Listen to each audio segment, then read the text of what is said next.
aqui. Pega a sua Bíblia, por favor. Deixa eu ler com você um texto na carta que Paulo escreveu a Filemon. Filemon, versículo 17. Pastor, pelo amor de Deus, como é que se encontra isso? Fique tranquilo, encontre Hebreus e volte uma. Então encontre Timóteo e avance duas. E você chega lá na carta que Paulo escreveu a Filemon. Deus abençoe essas irmãs, essas meninas abençoadas. Enquanto você encontra, eu mando um abraço aqui para minha esposa, Thaís, um beijo nos meus filhos, o Benjamin e o Rubem, um de 5 e um de 6 anos, que estão lá no Rio de Janeiro. Pastor, por que eles não estão aqui? São muito pentecostais, irmãos. Tem que conhecer o terreno primeiro, né? Sobe na cadeira, passa por baixo, corre no meio da igreja. Eu não sei se seus filhos são assim, mas os meus são. O Benjamin agora está adorando. Aí, pastor, qualquer música que toca, ele levanta a mão e adora. Pode ser louvor, pode ser pagode, pode ser... Tocou a música, ele... Aí eu falo, filho, essa daí não é para adorar. Deus abençoe Thaís, Benjamin, Rubem, os amores da minha vida. Encontraram Filemon, carta que Paulo escreveu a Filemon, versículo 17. Pastor, é tão pequenininho, é assim mesmo. Só tem um capítulo, eu quero ler com você o verso 17, que diz assim: portanto, se me consideras companheiro, receba-o como receberia a mim. E se ele te causou algum dano, ou lhe deve alguma coisa, põe tudo na minha conta. Vou repetir. E se ele te causou algum dano, ou lhe deve alguma coisa, ponha tudo na minha conta. Porque eu, Paulo, de próprio punho escrevo: pagarei. Diga para quem está do seu lado, fique tranquilo, está pago. Amém? Você sabe que essa carta, ela é uma carta muito bonita, muito bem escrita. Ela tem uma beleza literária muito boa. E se você nunca leu, se dedique a ler ela, mas leia com os olhos de quem quer ler. E você vai descobrir uma beleza na Bíblia. Os estudiosos chamam ela de o Evangelho dentro do Evangelho.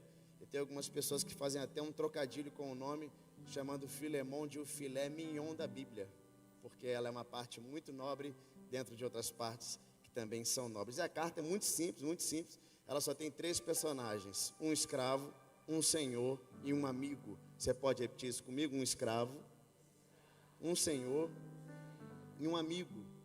Você vai descobrir que o apóstolo Paulo, ele é o amigo que está escrevendo para um senhor falando de um escravo. Essa é a sequência. O apóstolo Paulo, ele é o amigo que está escrevendo para um senhor falando de um escravo. Você vai descobrir pela leitura que esse homem chamado Onésimo, esse é o nome dele, Onésimo, ele é escravo de Filemon. E Filemon é amigo de Paulo. Então eu vou repetir: Onésimo é escravo de Filemon. E Filemon é amigo de Paulo. E um dia, Onésimo resolveu fugir. Você vai ver aqui que a carta ela vai te dando indício que Onésimo foge. Ele não quer ser mais escravo, ele não quer ser mais preso, ele não quer mais estar atrás de cadeias. Onésimo quer ir embora, Onésimo quer encontrar liberdade. E a motivação, escute isso por favor, a motivação dele em fugir, em ser livre, é boa. Ele não está errado em querer ser livre, mas a forma que ele escolheu para fazer isso não foi boa. E por quê, pastor? Muito simples, é porque ninguém é livre fugindo. Entende isso aqui? Fugir não liberta ninguém. Principalmente nesse caso que para fugir ele teve que enganar. E liberdade você não ganha enganando, liberdade você conquista obedecendo. Libertação não acontece quando eu fujo daquilo que me prende. Libertação acontece quando eu obedeço àquele que tem poder de me libertar. Eu não sei se você sabe, mas nessa época aqui existia uma lei chamada Lei dos 7 anos. A lei diz, Êxodo 21, você vai ver a lei lá, e Deuteronômio ela vai repetir. Ela diz que um homem poderia ser escravo de outro homem durante 6 anos. Ou seja, um homem ia trabalhar para outro homem durante 6 anos, e no 7º ano ele seria livre, obrigatoriamente livre. Então fixe isso: um homem trabalha 6 anos para outro homem, e no 7º ano ele é livre. Porém, se talvez, porventura, esse homem amasse a casa do Senhor, ou amasse o Senhor da casa, ele poderia optar por sua livre e espontânea vontade em permanecer na casa do Senhor. Então veja isso: ele trabalharia 6 anos e no 7º ano ele seria livre. Porém, se ele amasse a casa ou amasse o Senhor da casa, ele poderia permanecer na casa do Senhor. Porém, se ele escolhesse permanecer na casa, ele deveria passar por um procedimento, ele deveria ser marcado, pastor. E essa marca ia dizer que ele não está na casa por obrigação, mas está na casa porque ama a casa e o Senhor da casa. E é daí que vem a expressão escravo de orelha furada, porque a marca que ele carrega ia dizer que ele está na casa por amor. Você sabe qual é a verdade? A verdade é que ninguém vem aqui obrigado. A verdade é que nós não participamos de cultos regulares obrigados. Você não vem porque te obrigaram a vir. Você não participa domingo de manhã, domingo à noite porque te obrigaram. Ninguém foi na tua casa e falou: ó, você está obrigado hoje a estar na vigília da casa do oleiro, e se você não for vai acontecer isso, isso, isso. É verdade, pastor, ninguém me obrigou a vir. Então por que eu vim? Veio porque é marcado. Gosto da expressão que Jesus está pregando, uma mensagem um pouco mais forte. Os discípulos começam a ir embora. Então Pedro, ele disse para os discípulos mais próximos: se vocês quiserem ir embora, vocês podem ir embora também. E Pedro diz uma coisa, que só quem é marcado pode dizer: a quem iremos nós, se só tu tens palavras de vida eterna. Gosto quando Paulo está escrevendo a carta aos Romanos, ele começa dizendo: eu, Paulo, e antes dele dizer que é discípulo, antes dele dizer que é apóstolo, antes dele dizer que é escolhido, ele diz: eu sou escravo de Cristo. Pastor, como é que Paulo pode pregar liberdade sendo escravo? Está fazendo referência à lei, está dizendo: sou escravo porque escolhi ser escravo. E quando eu colocar ele na parede, ele disse: não me inquietes, porque o que eu trago em mim são as marcas de Cristo. Sou escravo porque quero, prego o evangelho porque quero, e se fui preso, sou preso para a honra e glória do nome dele. Eu vim pregar para uma geração de gente marcada aqui, gente que está dizendo: pode vir afronta, pode vir problema, pode se levantar, quem quiser se levantar, mas quem carrega a marca fica na casa e na presença. Será que tem gente marca? Onde está a geração que carrega a marca aqui nessa noite? Eu vim pregar para uma geração que está dizendo: não importa o que aconteça, toda quarta-feira eu entro por aquelas portas, levanto a minha mão, e tem alguém para me ajudar a adorar a ele aqui? Onde estão aqueles que carregam a marca? Quando você tem a marca, nada tira você da casa. Amém? Você lembra de Jacó, quando Jacó foge? Jacó mentiu para o pai, enganou o irmão, foi para a casa do tio. Chegou na casa do tio, sofreu lá na mão dele, resolveu voltar. Agora já está casado, ele resolve voltar. Aí ele vai voltando para casa, quando ele chega perto da casa, ele entra num vale. Um vale chamado Val de Jaboque. Tem um anjo no vale. O que ele faz? Agarra o anjo, começa a cantar a música da irmã Cassiane. Preciso de uma bênção, não vou desistir. Sem ela eu não vou sair daqui. Agarrou o anjo, começou a cantar. Aí ele disse: eu não te largo até você me abençoar. E o anjo olhou para ele e está dizendo: rapaz, você não entendeu nada, quero mudar teu nome. Ou seja, você está querendo pagar um boleto, quero mudar tua história, cara. Você está querendo trocar de carro, eu quero te dar um legado. Você está preocupado com esse problema, eu quero dar teu nome à nação, ninguém nunca mais vai esquecer quem você é. Aí tem uma hora que o anjo cansa e toca na juntura da coxa. E como que ele sai daquele encontro? Como que ele sai? Como? Mancando não, marcado. Porque toda vez que Deus mexe por dentro, você reflete por fora. Quem olhasse para ele ia dizer: está diferente, Jacó, o que houve? Ele ia falar: é porque eu encontrei com Deus no vale. E quando ele mexe com você por dentro, todo mundo sabe que ele te marcou. Será que tem alguém entendendo isso aqui? Quando alguém olhasse para Jacó, ia falar: o que houve com você? Eu estou vendo que você não é mais a mesma pessoa. Porque quando Deus te marca, muda jeito, muda fala, muda amigo, muda geografia, muda identidade, muda sua roupa, muda suas amizades. Toda vez que Deus decide marcar um jovem, esse jovem nunca mais. Será que tem alguém que foi marcado por ele aqui para reagir a essa palavra? Eu não sei como você cruzou aquelas portas, mas vai voltar para casa marcado, e todo mundo vai saber que Deus te encontrou. Será que tem alguém para reagir a essa palavra aqui? Onde estão aqueles que carregam a marca? Erga suas mãos e me ajude a adorar a Ele. Uou! Irmão, eu gosto porque veja o que acontece com Onésimo. Ele está fugindo. No meio do caminho ele vai preso. No meio da fuga dele ele vai preso. Preso aonde, pastor? Preso aonde o apóstolo Paulo está preso, no mesmo lugar. Escute isso aqui. Onésimo está fugindo de Filemão, não quer ser mais escravo. Vai preso onde Paulo está preso, no mesmo lugar, nas mesmas cadeias, na mesma prisão. Só que existe um abismo de diferença entre eles. E qual é, pastor? É porque Onésimo está preso e é preso, e Paulo está preso, mas é livre. Porque minha Bíblia diz que é onde o Espírito do Senhor está, ali a liberdade. Pastor, me prova na Bíblia. Eu vou te provar. Atos capítulo 16, Paulo vai preso de novo, só que agora vai preso com Silas. A Bíblia diz que ele vai para o cárcere inferior. Por volta de meia-noite ele começa a adorar a Deus. Ele está preso pelos pés e pelas mãos. A Bíblia diz que desce um terremoto. Terremoto balança os alicerces, quebra as cadeias. Quando isso acontece, o carcereiro que está do lado de fora pega um punhal para se matar. Pastor, faz isso por quê? Porque ele entende que os presos fugiram. E se o preso fugia, o carcereiro pagava com a própria vida. Quando ele pensa que o preso fugiu, pega um punhal para se matar. Quando ele vai fazer isso, ele escuta uma voz que sai de dentro da prisão. A voz diz para ele: não faça tal coisa, ainda estamos todos aqui. Era Paulo falando. Então do lado de fora ele faz uma pergunta para Paulo que balança minha alma. Ele fala: o que eu faço para ser salvo? Irmão, olha para cá. Como é que o carcereiro do lado de fora quer saber o que faz para ser salvo? Para Paulo que está do lado de dentro. Porque o carcereiro está do lado de fora, mas é preso. E Paulo está do lado de dentro. Talvez você esteja perguntando: pastor, como é que um terremoto cai numa prisão e não mata ninguém? Balançou alicerce, quebrou cadeia. Já me fizeram essa pergunta. Um adolescente, dando aula de escola bíblica dominical, adolescente vira para mim e fala assim: pastor, como é que o alicerce se moveu e ninguém morreu? Eu pensei: adolescente, para fazer uma pergunta dessa. Da onde esse garoto tirou isso, irmão? Eu fui para casa e fiquei pensando. Eu estudei um pouco de terremoto na faculdade. Você sabe que terremoto, a gente está pisando num chão que não é o chão definitivo. Existem várias camadas de terra embaixo do chão que a gente pisa. E esse chão ele é dividido por placas, chamadas de placas tectônicas. Essas placas se movimentam todos os dias, mas só que elas não causam nenhum tipo de abalo. Por quê? Porque elas se movimentam de maneira simples e devagar. Mas se elas fizerem movimentos bruscos, elas vão causar um negócio chamado abalo sísmico ou abalo sistêmico. Isso é terremoto. Por quê? Porque ela move embaixo e a terra treme em cima. Pastor, entendi. Então como é que o terremoto cai na prisão, balança o alicerce, quebra a cadeia e ninguém morreu? É porque esse aqui não veio de baixo. Quando o terremoto vem de baixo, as pessoas ficam presas nos escombros. Quando ele vem de cima, elas são livres. Quando o terremoto vem de baixo, as pessoas não sabem para onde ir. Quando ele vem de cima, ele aponta o caminho e diz: é exatamente para lá que você vai. Quando o terremoto vem de baixo, as pessoas ficam com medo. Quando ele vem de cima, ele lança fora todo o medo. Porque terremoto de Deus não mata, ele dá vida. Terremoto de Deus não prende, ele liberta. Terremoto de Deus não acaba, ele recomeça. Toda vez que Deus decide balançar ou tremer a vida de alguém, ele não quer te matar, ele quer levar você a um nível de... Eu estou sentindo uma presença poderosa. Será que tem alguém para reagir a essa palavra? Deus não balança a tua vida para te destruir, mas para te elevar. Tem alguém para reagir a essa palavra aqui?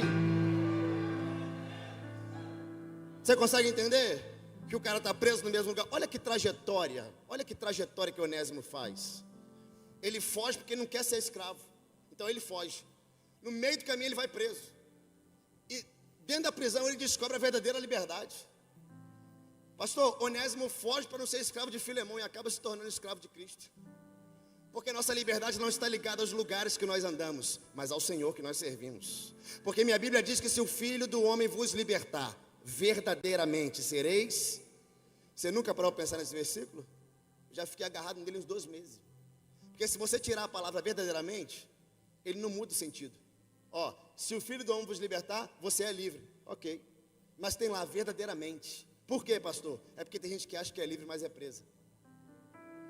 Acha que é livre porque vai onde quer, porque canta onde quer, porque prega onde quer, porque se relaciona com quem quer, porque compra o que quer, porque viaja para onde quer. Mas quando bota a cabeça no travesseiro, você descobre: estou preso a isso, estou preso a esse problema, estou preso a esse acesso, estou preso a essa pessoa. E quem está pregando para você foi alguém que já foi preso. Nunca fui preso em cadeias físicas, mas já fui preso em cadeias espirituais. Mas que bom que você veio aqui hoje, deixou um pouco do teu tempo para entrar nesse lugar e entender que aonde o meu Jesus está, cadeia nenhuma pode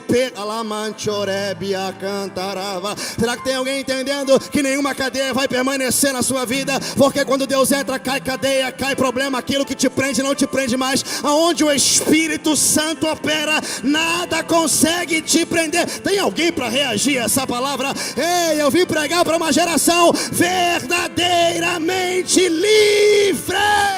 Uou. Você precisa entender que quando você é preso em Cristo, nenhuma cadeia do mundo te prende mais. Então você está vendo um homem que está fugindo para não ser preso e vai preso no mesmo lugar que Paulo. Paulo começa a pregar para ele, irmão. Começa a dizer: você precisa aceitar Jesus, Onésimo. Você precisa conhecer o Deus que eu sirvo.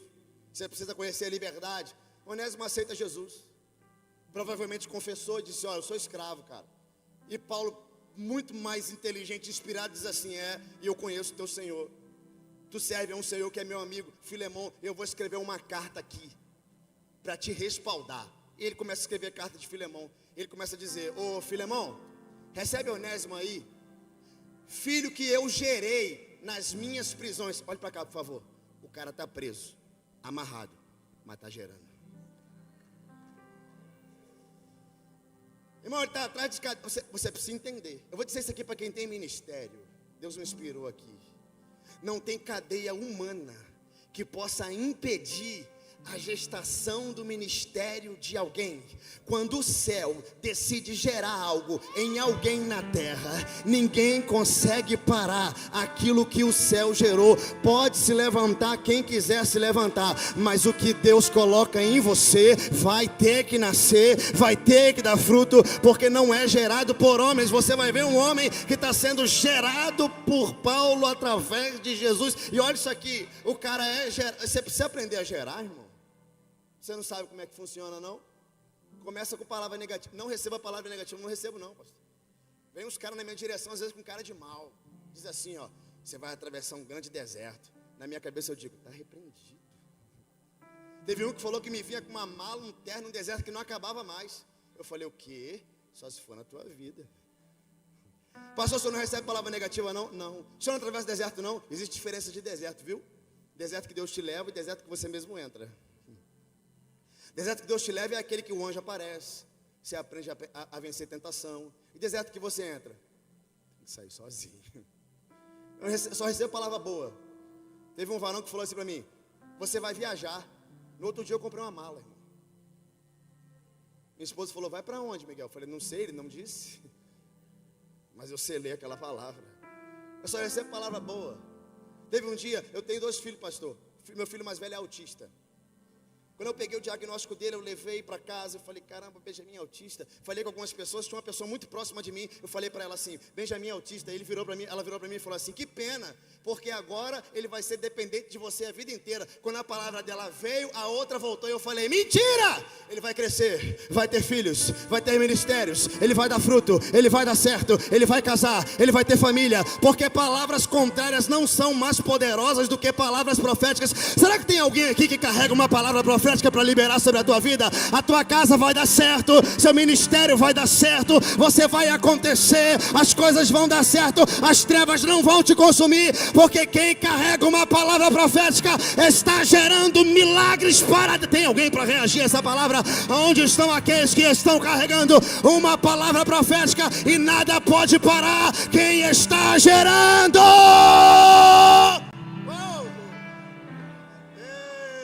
Precisa gerar, irmão. Paulo está dizendo assim: estou preso, amarrado, mas ó, filho meu. E olha o que Paulo diz na carta, é lindo. Ele fala assim, ó: Filemão, recebe Onésimo aí, porque antes ele foi para você inútil, mas agora é útil. Irmão, você é inteligente. Como que o cara pode ser inútil agora que não é mais escravo? Aliás, útil agora que não é mais... Olha o que Paulo está dizendo. Quando ele era teu escravo, ele era inútil. E agora que não é mais teu escravo, é útil. Ué, é o contrário. O útil é o escravo que trabalha, que colhe, que planta, que faz. Está dizendo que não. Quando ele era teu escravo, inútil. Mas agora que não é escravo, é útil. Eu falei: Senhor, não entendi nada. Como que Onésimo pode ser útil agora que não é mais escravo de Filemão?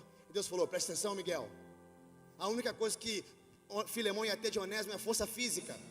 Quando ele ficasse velho, ele não ia ter mais nada. Mas agora, Filemão perdeu um escravo, mas ganhou um obreiro. Alguém que vai tratar sobre coisas eternas. Entenda uma coisa aqui: coisas eternas não perecem.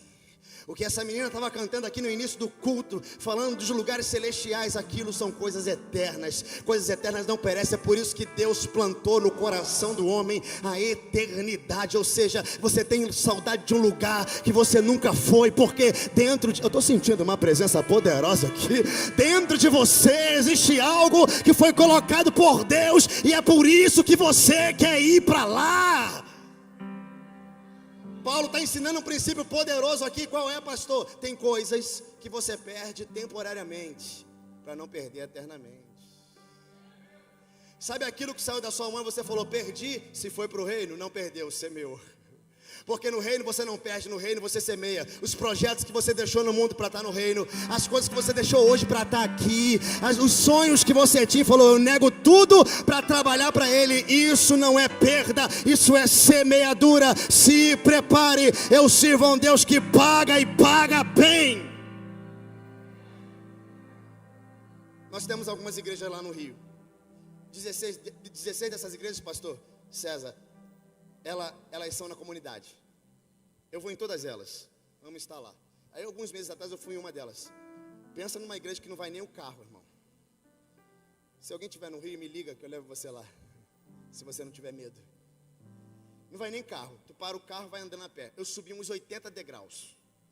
Quando eu cheguei lá em cima, um pouco sedentário, eu cheguei assim. Uma irmã de 80 anos pegou na minha mão e falou assim, tá cansado, pastor?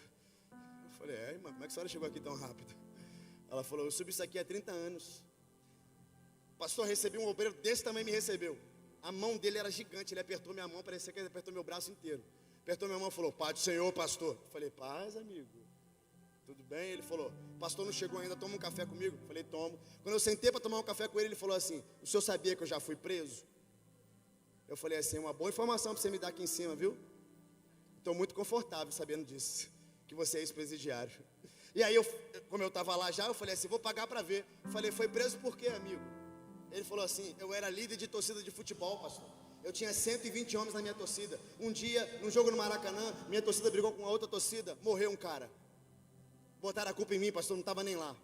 Minha esposa foi falar com a juíza, falou, meu marido, ele foi preso. Ela falou, teu marido é fulano de tal? Ela falou, vai pegar 20 anos. Ele falou, pastor, fui para a delegacia, da delegacia fui para o presídio. Chegou no presídio, um homem desse tamanho me recebeu, apertou minha mão e falou, pai do Senhor, varão. Pastor, não sabia o que era aquilo, mas sentei do lado dele. Ele começou a pregar para mim. Em 3 meses, pastor, ele falou, eu estava absolutamente convertido, dos pés até o último fio de cabelo. E quando a minha esposa falou que eu ia pegar 20 anos, eu fui para o canto da cela. Ajoelhei, fiz uma oração, falei, Senhor, se o Senhor me permitir sair vivo desse lugar, eu te sirvo o resto da minha vida. Nessa hora eu já estava chorando, irmão, não aguento. Aí ele falou assim, pastor, quando chegou o dia do meu julgamento, a juíza ficou doente. Chegou um juiz substituto, chegou no lugar dela, fulano de tal, é você? Ele falou, eu falei, sou eu. Aí ele disse, estou riscando um 0, não é 20, são 2 anos. Escute, primeiro ano você vai fazer no regime semiaberto, você vai e volta e dorme aqui. No segundo ano eu vou colocar em você uma tornozeleira eletrônica. Ok? Ok, ele foi. Ele ia e voltava, ia e voltava, ia e voltava. No segundo ano colocou a tornozeleira nele. Ele falou, pastor, no dia de tirar, coloquei o pé em cima da mesa. O homem começou a tirar a tornozeleira. Eu olhei para o lado, tinha um cara sentado numa mesa de madeira, terno e gravata. Olhei para ele e falei assim, tudo bem? Ele falou, tudo, você é o preso fulano de tal? Ele falou, eu falei, sou. Aí ele disse, você sabia que você é o preso de número 1000? De número 1000? Aí ele falou, tá, e daí? Ele falou assim, é porque você é o preso de número 1000, você tem bom comportamento, você alcança os requisitos para receber o indulto do Estado. Aí ele falou assim, indulto? Para que eu quero indulto? O que significa indulto? Ele disse, indulto é perdão. Ele disse, para que eu quero ser perdoado se eu estou indo embora hoje? Ele falou, você não está entendendo, eles vão apagar a tua ficha. Aí ele disse, você quer? Quer. Botou o papel na frente dele. Quando ele foi assinar, estava escrito assim, ó, indulto da graça. Aí ele falou, deu um rabisco, devolveu para o homem. 4 meses depois ele falou, pastor, me deu vontade de ir à praia. Peguei o carro emprestado com meu cunhado, desci a comunidade. Quando eu virei, tinha uma blitz da polícia. Ele mandou encostar. Quando chegou perto do carro, ele olhou para mim e falou assim, eu te conheço. Ele disse, é possível. Ele falou assim, só me responde uma coisa aqui para não tirar você do carro e colocar você na parede, com as mãos na parede. Tem passagem pela polícia? Ele disse que olhou para a esposa, olhou para o policial, olhou para a esposa, olhou para o policial e falou, tenho não. Ele disse que o policial, dá o documento aqui, pegou o documento e foi para a viatura. Ele falou, pastor, aquele cara ficou na viatura mais de 35 minutos, olhando meu documento, tirava meu documento, olhava meu documento. Teve uma hora que ele cansou, pegou o documento, levou para mim, deu na minha mão e falou assim, pode ir embora. Ele falou, estou livre, posso ir embora? Ele, pode, ficha limpa. Irmão, escute, nessa hora eu comecei a chorar. Ele falou: pastor, está chorando por quê? Eu falei: porque nós éramos iguais. Ele falou: como assim, pastor? O senhor já foi preso? O senhor já cometeu crime? Eu falei: não, nunca fui preso, nunca fui para presídio, nunca cometi crime. Ele falou: então por que nós éramos iguais? Eu falei para ele: porque nós íamos para o mesmo lugar, estávamos destinados ao mesmo destino. O inferno era o nosso final, mas porque a graça que te alcançou, me alcançou, a eternidade agora, onde estão os alcançados pela graça? Aqueles que não mereciam, que era para ter morrido no acidente, que era para ter morrido em assalto, que era para ter perecido, mas porque a graça te alcançou, hoje você é livre. Vai pro... Tem alguém para reagir a essa palavra aqui? Os alcançados pela graça, faz um barulho aí! Oh. Tá lá, Onésimo. Então quando alguém disser para você assim: não era para você tocar teclado, conheço o teu passado, diga para ele: também conheço, sei quem eu fui, mas tá pago. Quando alguém disser para você: você é pastor agora? Eu fui criado com você, eu conheço muito bem o que você fez, diga para ele: eu também conheço. O inferno conhece e o céu conhece, mas tá pago.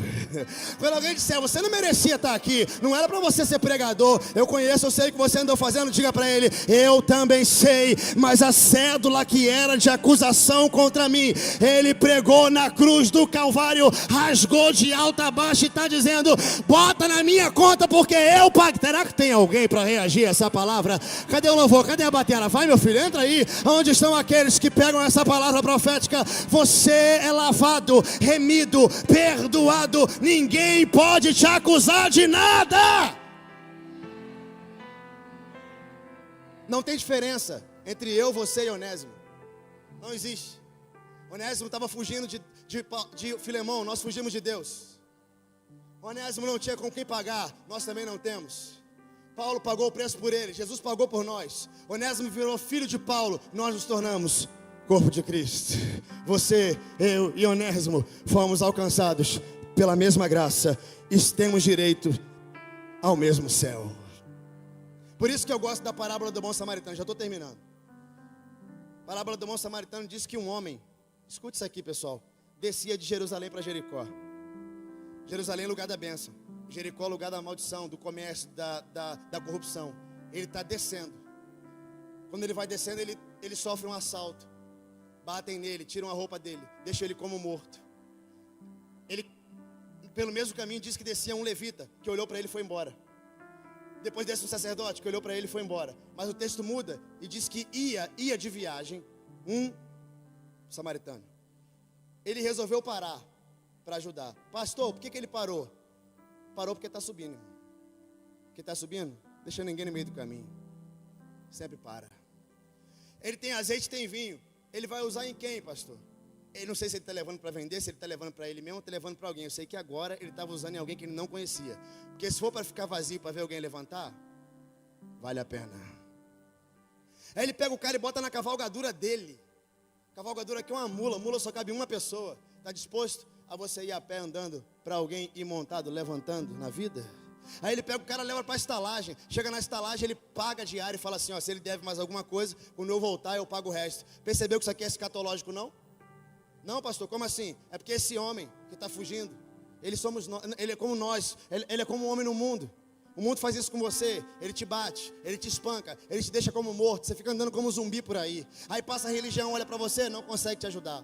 Passa mais uma religião, olha para você, não consegue te ajudar. Mas ia de viagem, subindo um bom samaritano. E bom na minha Bíblia só tem um, que é Deus. Ele resolve parar para ajudar. Pega azeite da unção, derrama. Pega vinho da nova aliança, derrama. Coloca você na cavalgadura. Leva você para a igreja, que é a estalagem. Paga o preço na cruz do Calvário e está dizendo: quando eu voltar, Será que tem alguém para reagir a essa palavra aqui? Ei, você não nasceu para estar aqui. Então comece a adorar, porque há um treinamento para acontecer. O céu nos espera. Há uma geração que vai subir para entrar num coral de anjos e cantar uma... Será que tem alguém para me entender aqui? Escute isso aqui, irmão, o que nós vamos cantar não é uma música qualquer. Eu quero até pedir desculpa que a gente não vai cantar worship. Não vamos cantar corinho. Não vamos cantar músicas antigas belas. Só tem uma música lá. E qual é, pastor? Santo. Santo. Santo é o Senhor dos exércitos. Toda a terra está cheia da sua glória. Eu falei para vocês que o meu filho é autista. Pastor, autista tem dessas coisas, né? Ele começou a ler com 3 anos de idade. Porém, ele tem outras deficiências. Você sabe, se tiver algum autista aqui, você vai me dar razão. Tudo que você fala para ele é literal. Se eu falar para ele assim, Benjamin, vai chover agora, ele vai ficar olhando para o alto esperando a primeira gota de chuva cair. Enquanto não cair, ele não vai parar. Se eu falar, ele já sabe que a gente vai viajar dia 7 de outubro. Quando eu falei para ele, ele falou, falta quantos dias? Eu falei 40. No outro dia ele, agora falta 39, né? No outro dia ele, agora falta 38. No outro dia ainda falta 37. Então ele é literal. Escute isso aqui. Estávamos assentados na mesa. Estava tocando uma música na televisão do Morada, desse grupo Morada. A música dizia, ele entrou em casa, ele está na mesa, ele nos observa e sabe que o esperamos. Escute isso aqui. Benjamin sentado na mesa, olhou para a televisão. Quando a música disse, ele entrou em casa, Benjamin olhou para a porta. Aí a música disse, ele está na mesa, Benjamin puxou a cadeira, irmão.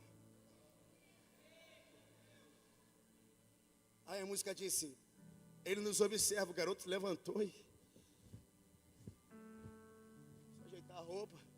Minha esposa falou, você está bem, Benjamin? E ele disse, mamãe, Deus está aqui. Então escute, irmão. No dia que eu disser para ele, porque eu não disse ainda, pastor. No dia que eu disser para ele que Jesus ressuscita mortos, a probabilidade desse menino entrar no velório, chegar perto do morto e falar, meu pai falou, botar a mão e orar, e a probabilidade de um morto levantar é quase de 100%. Por quê, pastor? É porque ele não tem dupla opinião. Ele não pensa, será que merecia morrer? Será que Deus quer curar? Será que hoje Deus está com vontade? Será que ele tem que levantar ou não? Porque para ele só existe uma palavra. Meu pai falou que ele levanta, então ele vai levantar. Eu quero te convidar hoje a você se levantar sendo literal. Como assim, pastor? Se Deus disse que cura, ele cura. Se Deus disse que ele liberta, ele liberta. Se Deus disse que salva, ele salva. Se Deus disse que visita a tua casa, ele visita. Então se levante do teu lugar, mas se levante literalmente para crer que há uma palavra nesse lugar que não pode ser negada. Tem alguém para reagir? Onde estão? Digo de louvor. Feche seus olhos, coloque sua mão no seu coração. Digo de louvor. Tu és santo. Onde estão aqueles que recebem essa palavra? Santo. Pega suas mãos e diga: é o Senhor Deus poderoso. Isso. Digno. Digo de louvor. Digo de louvor, tu és santo, santo, é o Senhor Deus poderoso.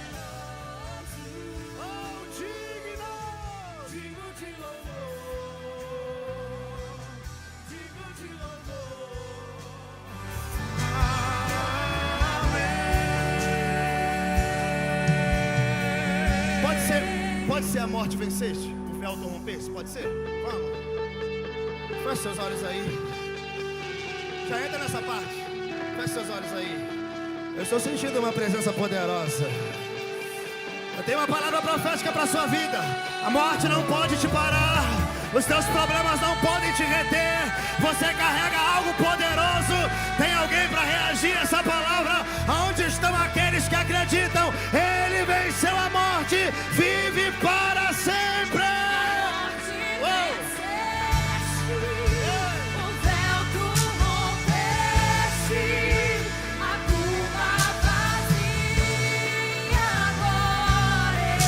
Tem alguém para dizer que os céus adoram? O céu te adora. Proclama a tua glória, pois ressuscitaste. Tem alguém para dizer que ele é invencível aqui?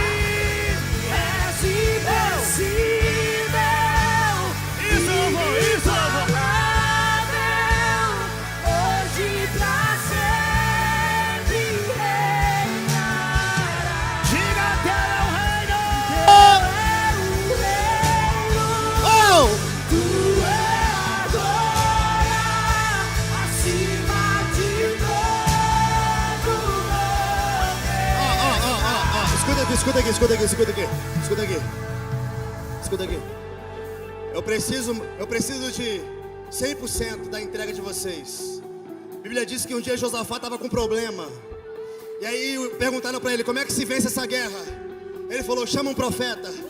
Veio Eliseu e falou, antes de eu falar, traz alguém que toca alguma coisa. Veio um homem tocar harpa, e ele disse que quando o homem tocou, a revelação veio, e ele disse, pode cavar covas, porque a água vai vir e essa peleja será vencida. Vocês entendem que nós estamos numa guerra aqui? Entende louvor? Entende batera? Entende que nós estamos numa guerra e cadeias vão ter que cair enquanto nós guerreamos? Vocês entendem isso? Então quando você declarar que a morte foi vencida, tem que ser 100% de isso. Vamos lá. Tem alguém preparado para isso aí? Então erga a sua voz e diga: A morte venceste, o véu tu rompeste, isso! a tumba vazia. Vai, casa do oleiro! O céu te adora, proclama a tua glória, pois ressuscitaste vivo estás. Oh! És invencível! Oh, inigualável!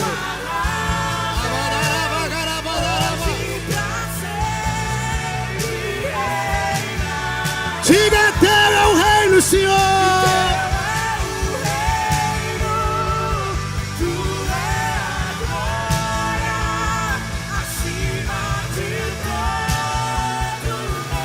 Vamos, só igreja! Poderoso! Diga! O nome sobre todo nome.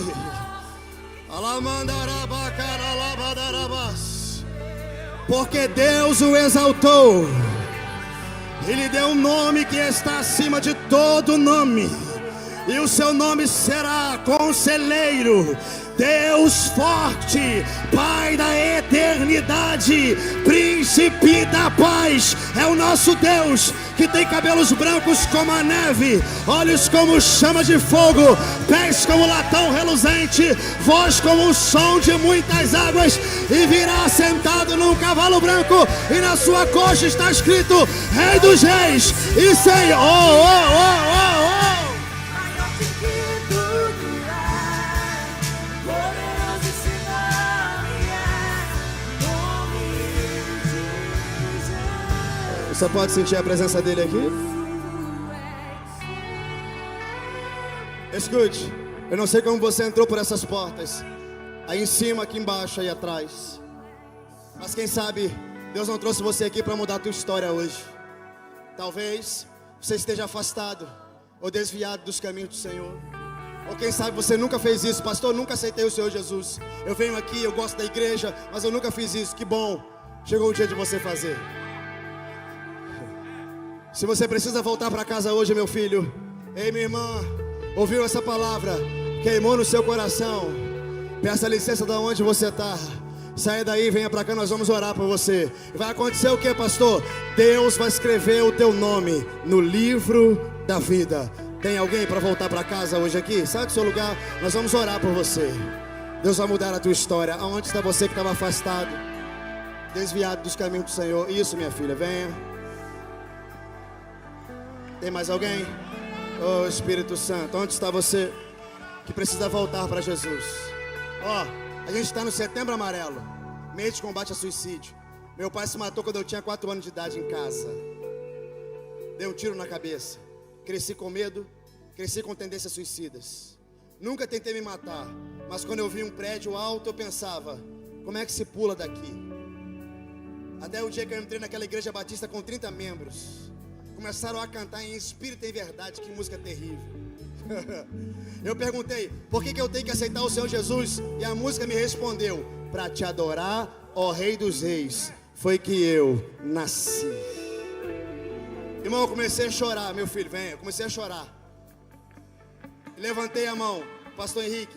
Quando eu cruzei aquelas portas, uma voz falou para mim: Miguel, a partir de hoje, você nunca mais vai querer pular de lugar nenhum, porque eu vim para te dar vida, e vida em abundância. E quando eu cruzei aquelas portas, eu não era casado, não tinha filho, não tinha nem namorada, mas eu já cruzei dizendo: a partir de hoje, ninguém na minha família mais vai se matar. Meus filhos vão crescer, meus netos vão crescer, meus bisnetos vão crescer. É um legado para minha casa. Por quê? Porque não tem maldição hereditária que resista alguém que carrega uma aliança com Ele.